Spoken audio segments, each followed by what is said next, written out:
बिस्मिल्लाहिर्रहमानिर्रहीम। अस्सलाम वालेकुम स्टूडेंट आज हम क्लास 9 केमिस्ट्री बुक के यूनिट 6 विच इज़ स्टोकियोमेट्री के कुछ इंपॉर्टेंट टॉपिक्स को कवर करेंगे, जिसमें हमारे पास जो पहला टॉपिक है 6.1 वो empirical formula and molecular formula का डिफरेंस है।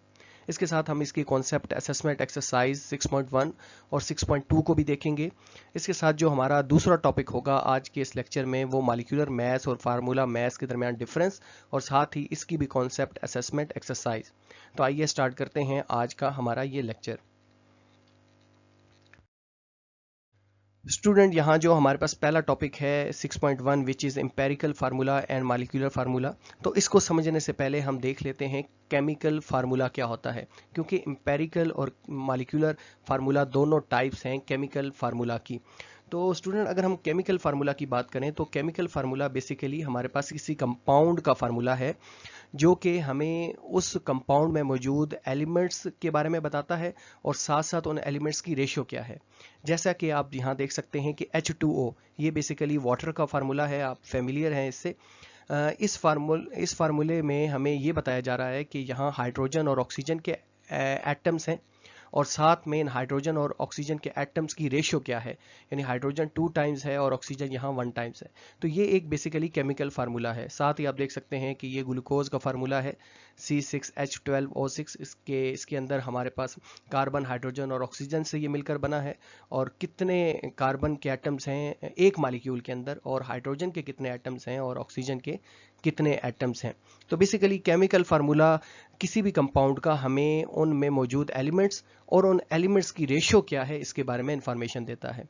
स्टूडेंट एक बात जो आपको पता होनी चाहिए कि केमिकल फार्मूला की काफ़ी सारी टाइप्स हैं, लेकिन क्लास 9 की जो केमिस्ट्री बुक है इसके अंदर सिर्फ 2 ही डिस्कस की गई हैं। One is empirical and other is molecular formula. तो आइए समझते हैं कि इन दोनों में क्या डिफरेंस है। स्टूडेंट अगर हम एम्पेरिकल फार्मूला की बात करें तो empirical formula of a compound is a chemical formula. ये केमिकल फार्मूला यानी इसी की किस्म है that gives the simplest integers ratio, यानी इन एटम्स की सिंपलेस्ट इंटीजर्स रेशो के बारे में हमें इंफॉर्मेशन देता है।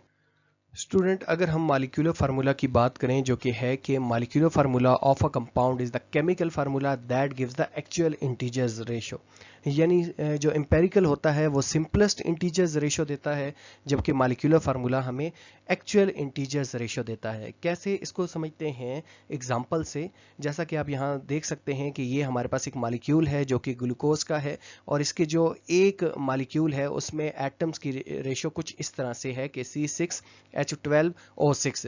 इसी के साथ ये बेंजीन जो है C6H6 है, यानी ये एक्चुअल एटम इस तरह होते हैं एक मॉलिक्यूल के अंदर। अगर हम इसको सिंपलेस्ट फॉर्म में लिखें तो यहाँ हमारे पास इसी का एम्पेरिकल फार्मूला कुछ इस तरह से बनेगा C1H2 और O1, यानी ये एक्चुअल एटम्स हैं और ये इन्हीं के सिंपलेस्ट एटम्स हमने लिखे हैं C6H6 और ये C1H1। अच्छा स्टूडेंट इसमें एक दूसरी इंपॉर्टेंट बात ये भी है, जैसा कि आप यहाँ देखें कि जो वाटर का मॉलिक्यूल है वो H2O है, ये सिंपलेस्ट फॉर्म में है। इसी तरीके से कार्बन डाइऑक्साइड देखें तो CO2 इस फॉर्म में है। इसमें जो इम्पोर्टेंट बात है वो ये है कि जो वाटर का मॉलिक्यूल है वो उसका जो एक मॉलिक्यूल है वो H2O1 की फॉर्म में ही रहता है, यानी ऐसा पॉसिबल नहीं है कि H4 हो और O2 हो जिसको सिंप्लीफाई करके ये हासिल हो। यानी इसका जो एक्चुअल फार्मूला है वो भी यही है वाटर का। इसके साथ जो कार्बन डाइऑक्साइड है उसका एक्चुअल फार्मूला यही है। ये किसी बड़े एटम्स को सिंप्लीफाई करके हासिल नहीं हुआ, तो इस वजह से इसका एम्पेरिकल फार्मूला भी यही होगा और मॉलिक्यूलर फार्मूला भी यही होगा। जबकि ये जो ऊपर वाले एटम्स हैं ये इस फॉर्म में भी एग्जिस्ट करते हैं और इस फॉर्म में भी एग्जिस्ट करते हैं। तो इसमें हमें जो एक और इम्पॉर्टेंट बात पता ये चली कि जो हमारे पास एम्पेरिकल फार्मूले होंगे, जो सिंपलेस्ट फार्मूले होंगे, वो साथ साथ मॉलिक्यूलर फार्मूले भी होंगे। लेकिन जो मॉलिक्यूलर फार्मूले होंगे वो एम्पेरिकल फार्मूले हो भी सकते हैं, जिस तरह कि यहाँ एग्जांपल 3 में देखें, और ऊपर एग्जांपल 1 और 2 में देखें तो वो नहीं भी हो सकते।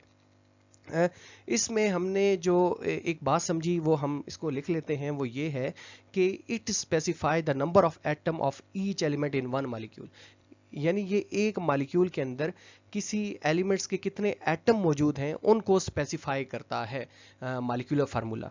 क्योंकि वाटर के एक मॉलिक्यूल के अंदर हाइड्रोजन के 2 एटम और ऑक्सीजन का 1 एटम होता है, यानी एक्चुअल में वाटर का मॉलिक्यूल H2O है, ये ज़रूरी नहीं है कि ये हमारे पास सिंप्लीफाई हो सके, यानी मालिक्यूलर फार्मूला इसमें ये बात ज़रूरी नहीं है कि ये मज़ीद सिंप्लीफाई हो सके, जिस तरह एग्जांपल 1 और एग्जांपल 2 में ये सिंप्लीफाई हो गया था। बस ये देखना है कि ये जो एक्चुअल में मालिक्यूल है वो कैसे रहता है, ये मालिक्यूलर फार्मूला है।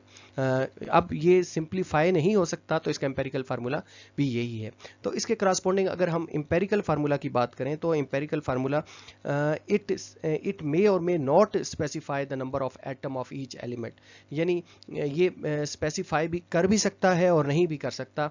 जैसा कि आप इसमें देखें तो H2O के केस में हमारे पास एक मॉलिक्यूल के अंदर एटम्स की रेशियो यही होती है, लेकिन अगर आप इस ग्लूकोज के फार्मूला को देखें तो एक मॉलिक्यूल के अंदर एटम्स की रेशियो ये नहीं होती। एटम्स की रेशियो तो C6H12O6 होती है। तो इधर इसने स्पेसिफाई नहीं किया एक मॉलिक्यूल्स में एटम्स की तादाद, जबकि इधर वाटर के मॉलिक्यूल में इसने स्पेसिफाई कर दिया। इसके साथ मॉलिक्यूलर फार्मूला देखें तो इसने यहाँ भी स्पेसिफाई किया कि एक मॉलिक्यूल में एटम्स की क्या रेशियो होगी, और H2O में भी स्पेसिफाई किया। तो ये डिफरेंस है। अब हम जानते हैं, समझते हैं कि मज़ीद इसके कॉन्सेप्ट असाइनमेंट करके, असेसमेंट करके समझते हैं कि एम्पेरिकल फार्मूला और मॉलिक्यूलर फार्मूला को हम कैसे फाइंड आउट करेंगे। यहाँ स्टूडेंट हमारे पास कॉन्सेप्ट असेसमेंट एक्सरसाइज 6.1 है, जिसमें हमारे पास क्वेश्चन है कि write the empirical formula for the compound containing carbon two hydrogen atom. तो इनमें जो रेशो है वो ये है 1:4। तो इसका मतलब ये है कि कार्बन की जो एटम्स हैं वो 1 है, जबकि हाइड्रोजन के जो एटम्स हैं वो 4 हैं। इसको हम इस तरह से लिखेंगे कि C1H4। इसी के साथ यहाँ दूसरा जो हमारे पास बी पार्ट है उसमें कार्बन के एटम 2 हैं, जबकि हाइड्रोजन के एटम 6 हैं। सी पार्ट की तरफ अगर हम मूव करें तो इसमें कार्बन के भी 2 हैं और हाइड्रोजन के भी 2 हैं, जबकि डी पार्ट में कार्बन के भी 6 हैं और हाइड्रोजन के भी 6 हैं। हमने जस्ट एक केमिकल फार्मूला लिख दिया। अब वो कह रहे हैं कि इसका एम्पेरिकल फार्मूला लिखें, तो ये ऑलरेडी सिंपलेस्ट है, इसको मजीद सिंप्लीफाई नहीं कर सकते। तो इसका एम्पेरिकल फार्मूला भी स्टूडेंट यही होगा। जबकि जो बी पार्ट है इसमें हम इसको सिंप्लीफाई कर सकते हैं, 2 का टेबल जा सकता है दोनों के ऊपर। तो इसका जो हमारे पास एम्पेरिकल फार्मूला होगा वो C1H3। सी में आप लोग खुद गेस करें कि क्या होगा, तो बिल्कुल C1H1, जबकि डी में भी C1H1 ही होगा। तो अब हम मूव करते हैं नेक्स्ट स्लाइड की तरफ। नेक्स्ट जो हमारे पास कॉन्सेप्ट असेसमेंट एक्सरसाइज 6.2 है वो ये है कि इसमें जो पहला इसका पार्ट है कि aspirin is used as a mild pain killer. तो इसके अंदर there are the 9 carbon atoms, 8 hydrogen atoms and 4 oxygen atom in this compound. Right it's empirical and molecular formula. तो उसने यहाँ हमें कार्बन, हाइड्रोजन और ऑक्सीजन एटम्स की ratio बता दी गई है, तो हम इसको अपने पास लिख लेते हैं कि कार्बन जो है वो 9 हैं, हाइड्रोजन 8 हैं और ऑक्सीजन 4 हैं। तो इसका भी हमने एम्पेरिकल भी लिखना है और मॉलिक्यूलर लिखना है। तो एम्पेरिकल में सिंपलेस्ट लिखते हैं, तो आप देख सकते हैं कि इनके ऊपर कोई टेबल नहीं जा सकता जो तीनों को डिवाइड करे, तो इस वजह से इसका एम्पेरिकल भी यही होगा। और अगर हम मॉलिक्यूलर की बात करें तो मॉलिक्यूलर होता ही एक्चुअल एटम्स रेशो है, तो वो भी स्टूडेंट यही होगा। नेक्स्ट अगर हम मूव करें बी पार्ट की तरफ कि विनीगर इज़ 5% एसिटिक एसिड। ये सिरका जो है उसे विनीगर कहते हैं। इसके अंदर 5% जो है वो एसिटिक एसिड है और इसमें 2 कार्बन एटम्स हैं, 4 हाइड्रोजन एटम हैं और 2 ऑक्सीजन एटम हैं। इसका भी मॉलिक्यूलर एम्पेरिकल फार्मूला लिख लेते हैं। सबसे पहले हमने इसका केमिकल फार्मूला लिख लिया as per given atomic ratios. तो अब हम इसका एम्पेरिकल फार्मूला लिखेंगे, तो इसमें हम सिंप्लीफाई इसको करेंगे। तो आप देख सकते हैं कि 2 का टेबल जो है वो सबको डिवाइड कर सकता है यहाँ, तो C1H2O1 हो जाएगा। और मॉलिक्यूलर अगर हम इसका लिखें तो ये हमारे पास एक्चुअल होती है रेशियो एटम्स की, तो यही इसी के साथ हम इसको दोबारा नीचे लिख देंगे। थर्ड पार्ट की तरफ जाएं कि कैफीन जो है C8H10N4 और O2 is found in the T and coffee. तो इसका एम्पेरिकल फार्मूला लिखें कैफीन का, मॉलिक्यूलर उसने नहीं कहा, तो हमें पता होना चाहिए कि मॉलिक्यूलर यही है, जो एक्चुअल एटम्स हैं इसी को हम मॉलिक्यूलर कह सकते हैं। एम्पेरिकल अगर हम लिखें इसका, तो एम्पेरिकल में हम इसको सिंपलेस्ट होल रेशियो में लिखेंगे, तो 2 का टेबल सबको डिवाइड करेगा, तो हम C4H5N2 और O1। इसमें एक और बात यह है कि जब यहाँ 1 आए तो आपकी मर्जी है, आप 1 लिख भी सकते हैं और नहीं भी लिख सकते, लेकिन आप अवॉइड क्या करें, 1 नहीं लिखा जाता। अब हम मूव करते हैं नेक्स्ट स्लाइड की तरफ। नेक्स्ट स्टूडेंट हमारे पास topic 6.2 molecular mass and formula mass है। तो इनमें देख लेते हैं पहले डिफरेंस क्या है। अगर हम मॉलिक्यूलर मास की बात करें तो molecular mass is the sum of atomic masses of all atom present in a molecule. एक मॉलिक्यूल के अंदर जितने भी एटम्स हैं, अगर हम उन तमाम एटम्स का मास को सम कर लें तो मॉलिक्यूलर मास होगा। इसी के साथ अगर फार्मूला मास की बात करें कि sum of atomic masses of all atom in the formula unit of a substance is called formula mass. ये भी मिलती जुलती ही बात है, लेकिन इसमें डिफरेंस क्या है, इसमें जो मेन डिफरेंस है वो ये है कि जो कि हम अगले पॉइंट में कवर करेंगे कि फार्मूला यूनिट के अंदर जितने भी हमारे पास एटम्स हैं उनके मैसेस को अगर हम सम कर लें तो वो फार्मूला मास कहलाएगा। अब ये फार्मूला यूनिट है क्या? तो इसके लिए ये है कि ये जो हमारे पास मॉलिक्यूलर मास है ये बेसिकली उन तमाम एटम्स का मास है जो कि कोवलेंटली बॉन्डेड होते हैं। यानी कोवलेंटली बॉन्डेड मॉलिक्यूल्स का मास जो है वो मॉलिक्यूलर मास कहलाता है, जबकि आयोनिक जो बॉन्डेड एटम्स होते हैं उनके मैसेस को अगर आप सम कर दें तो वो हमारे पास फार्मूला मास कहलाएगा। तो formula unit basically ionic compound का ही दूसरा नाम है। जो आयोनिक कंपाउंड होते हैं जैसे NaCl, ये आयोनिक कंपाउंड है। इसमें ये भी है कि अब हमें कैसे पता चले कि जिस तरह यहाँ मैंने एक मॉलिक्यूल लिखा H2O, हमें कैसे पता चला कि ये मॉलिक्यूल है या फार्मूला यूनिट है? क्योंकि मॉलिक्यूल का जो मास होता है वो मॉलिक्यूलर मास होता है और फार्मूला यूनिट का जो मास होता है वो फार्मूला मास होता है। तो अब हम कैसे डिस्टिंग्विश करेंगे कि ये हमारे पास मॉलिक्यूल है या फार्मूला यूनिट है? तो इसके लिए ये है कि अगर आप लोगों ने इससे पिछला जो चैप्टर था 5, उसमें अगर आपने आयोनिक बॉन्ड और कोवलेंट बॉन्ड को पढ़ा है तो जो हमारे पास कोवलेंटली बॉन्डेड होते हैं उसमें दोनों जो एटम्स हैं वो दोनों नॉन मेटल्स होते हैं। यानी हाइड्रोजन भी नॉन मेटल है, ऑक्सीजन भी नॉन मेटल है, तो ये कोवलेंटली कंपाउंड है। अगर ये कोवलेंटली कंपाउंड है तो इसका मास मॉलिक्यूलर मास कहलाएगा। तो इसके मास को हम कैलकुलेट कैसे करेंगे? इसमें हम ये है कि इन दोनों एटम्स को अलग अलग लिख लेंगे H2 प्लस O, और साथ में हम क्या करेंगे कि जो इसमें सबस्क्रिप्ट में 2 लिखा है उसको हम साथ लिख देंगे, मल्टीप्लाई कर देंगे, क्योंकि हाइड्रोजन के 2 एटम हैं और ऑक्सीजन का 1 एटम है। तो इनके मैसेस को नेक्स्ट स्टेप में हम लिख लेते हैं और फिर देन इसको ऐड कर लेते हैं। तो यहाँ हमारे पास जो मॉलिक्यूलर मास की जो यूनिट होती है वो होती है AMU, एटॉमिक मास यूनिट। तो यहाँ ये 18.016 आता है। इसके साथ यहाँ देखें तो इसमें हमें कैसे पता चला कि ये फार्मूला यूनिट है, क्योंकि इसमें जो सोडियम है वो मेटल है। स्टूडेंट इसमें एक और मैं बात बताऊं कि जो फर्स्ट 3 ग्रुप्स हैं ना, उनके अंदर जितने भी एलिमेंट्स हैं वो मेटल्स हैं एक्सेप्ट हाइड्रोजन। तो ये मेटल है, जबकि क्लोरीन नॉन मेटल है। मेटल और नॉन मेटल के दरमियान आयोनिक बॉन्ड बनता है और आयोनिक बॉन्ड के कंपाउंड को फार्मूला यूनिट भी कहते हैं और इसके मास को फार्मूला मास कहेंगे। अब हम इनके मास को कैलकुलेट करेंगे। Na प्लस Cl हमने लिख लिया, और Na का जो मास होता है एटॉमिक मास वो होता है हमारे पास 23, जबकि एटॉमिक मास ऑफ क्लोरीन जो है वो 35 होता है। इन दोनों को ऐड करें तो 58 AMU आता है। अब हम मूव करते हैं इसके कॉन्सेप्ट असेसमेंट एक्सरसाइज की तरफ।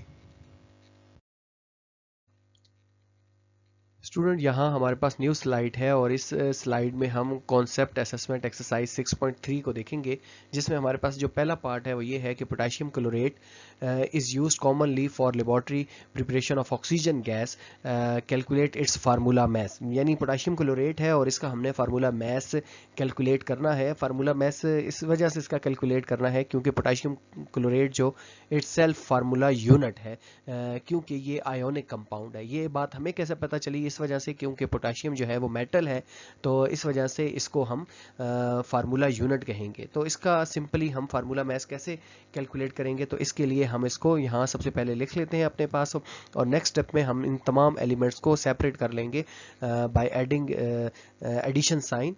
और इसके साथ हम नेक्स्ट स्टेप में क्या करेंगे कि इन सब के एटॉमिक मासेस को लिख देंगे, जो कि हम पीरियोडिक टेबल से देखकर लिख सकते हैं। इसमें एक और इम्पॉर्टेंट बात यह है कि जो हमारे पास ऑक्सीजन के साथ 3 सबस्क्रिप्ट में 3 लिखा है, इसका मतलब है कि 3 एटम ऑफ ऑक्सीजन जो है वो इस फार्मूला यूनिट के अंदर हैं। तो 3 को हम ऑक्सीजन के एटॉमिक मास से मल्टीप्लाई कर देंगे। तो यहाँ हमने सबके एटॉमिक मास लिख दिए।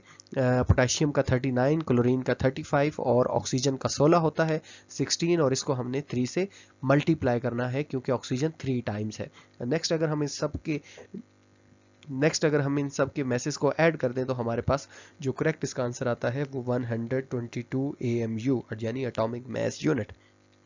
नेक्स्ट स्टूडेंट जो इसका बी पार्ट है वो ये है कि when baking soda sodium hydrocarbonate is heated, carbon dioxide is released, which is responsible for the rising of cookies and bread, or determine the formula masses of baking soda and carbon dioxide। यानी हमने carbon dioxide और baking soda का formula mess जो है वो calculate करना है। तो सबसे पहले हम देख लेते हैं कि ये इसकी इक्वेशन कैसी है कि जब हम सोडियम हाइड्रोकार्बोनेट को हीट करते हैं तो हमारे पास सोडियम कार्बोनेट, साथ वाटर और साथ में कार्बन डाइऑक्साइड गैस निकलती है। ज़रूरी नहीं है कि आप इस इक्वेशन को याद रखें, जस्ट आपने बेकिंग सोडा और कार्बन डाइऑक्साइड का तो फार्मूला हमें पता है CO2, इनका सिर्फ हमने एटॉमिक मैस जो है फार्मूला मैस जो है वो हमने कैलकुलेट करना है। तो यहाँ इसमें मैं सिर्फ बेकिंग सोडा का जो मैस है वो कैलकुलेट कर लूँगा फार्मूला मैस, और CO2 का आप खुद करेंगे। तो अगर हम यहाँ सबसे पहले स्टेप की तरफ जाएं जिसमें हम करते हैं कि इस फार्मूला को एक्सपेंड करके लिख देंगे बेकिंग सोडा के फार्मूला को। तो हमने एक्सपेंड करके लिख दिया। इसके अंदर जो जो एलिमेंट थे सोडियम, हाइड्रोजन, कार्बन और ऑक्सीजन, तो ऑक्सीजन 3 टाइम्स है। तो नेक्स्ट स्टेप में हम क्या करेंगे कि इनके मैसेज को ऐड करके ऑक्सीजन को 3 से मल्टीप्लाई करना है क्योंकि ये 3 टाइम है। तो अच्छा, इसमें एक और स्टूडेंट इंपॉर्टेंट बात भी ये है कि यहाँ ज़रूरी नहीं है कि आप जो है वो पूरा मैस जो पीरियोडिक टेबल के ऊपर गिवन है वो पुट करें। जैसे कि हाइड्रोजन का 1.008 होता है, तो अगर आप पुट भी कर दे तो इट्स ओके, नहीं भी करते तो it's okay, just general idea होना चाहिए हमारे पास। तो अब हम अगर इन सबको ऐड कर लें तो ये हमारे पास बनता है 84 AMU। नेक्स्ट हम थर्ड पार्ट की तरफ मूव करें जो कि है कि following compound are used as a fertilizer, खाद के तौर पर इनको इस्तेमाल किया जाता है यूरिया और अमोनियम नाइट्रेट को। तो डिटरमिन देयर फार्मूला मैसेज, इनके फार्मूला मैसेज जो हैं वो डिटरमिन करें। तो मैं यूरिया का निकाल देता हूँ, अमोनियम नाइट्रेट का आप खुद करें और कमेंट सेक्शन में बताएं कि इसका फार्मूला मैस जो है वो क्या आता है। तो सबसे पहले हम लिख लेंगे यूरिया के केमिकल फार्मूला को या फार्मूला यूनिट को। नेक्स्ट हम सेपरेट कर देंगे। यहाँ आप देखें कि यहाँ इसमें ब्रैकेट के बाहर यानी नाइट्रोजन और हाइड्रोजन दोनों के बाहर 2 लिखा है, तो वो 2 इनसे मल्टीप्लाई होगा। नेक्स्ट हम इनको सेपरेट कर देंगे बाय एडिंग एडिशन साइन। तो आप देख सकते हैं कि नाइट्रोजन और हाइड्रोजन के दरमियान हमने प्लस का साइन लिखा, कार्बन और ऑक्सीजन के दरमियान भी हमने प्लस का साइन डाल दिया। नेक्स्ट हम इनके मैसेज को ऐड कर देंगे। मैसेज लिखेंगे, नाइट्रोजन का 14 होता है, हाइड्रोजन का 1 होता है, लेकिन साथ यहाँ 2 टाइम है, हाइड्रोजन तो 2 लिखा। अब आपने इनको पहले ऐड करना है, यानी 2 1 2 और 14 ऐड करें तो 16 होता है। 16 को फिर 2 से आपने जो इसके बाहर है उससे मल्टीप्लाई करना है और देन 12 और 16 में ऐड कर देना है। तो साथ ही हमारे पास जो इसका रिजल्ट आएगा वो 60 AMU आ जाएगा। तो स्टूडेंट, इसके साथ जो हमारा आज का जो लेक्चर था वो कंप्लीट हुआ। इससे रिलेटेड आपका कोई भी क्वेश्चन हो तो आप लाजमी जो है वो कमेंट सेक्शन में पूछें। इंशाल्लाह न्यू वीडियो में हम केमिकल इक्वेशंस को कैसे सॉल्व करते हैं वो सीखेंगे। अपना बहुत ख्याल रखिएगा। अल्लाह हाफिज़।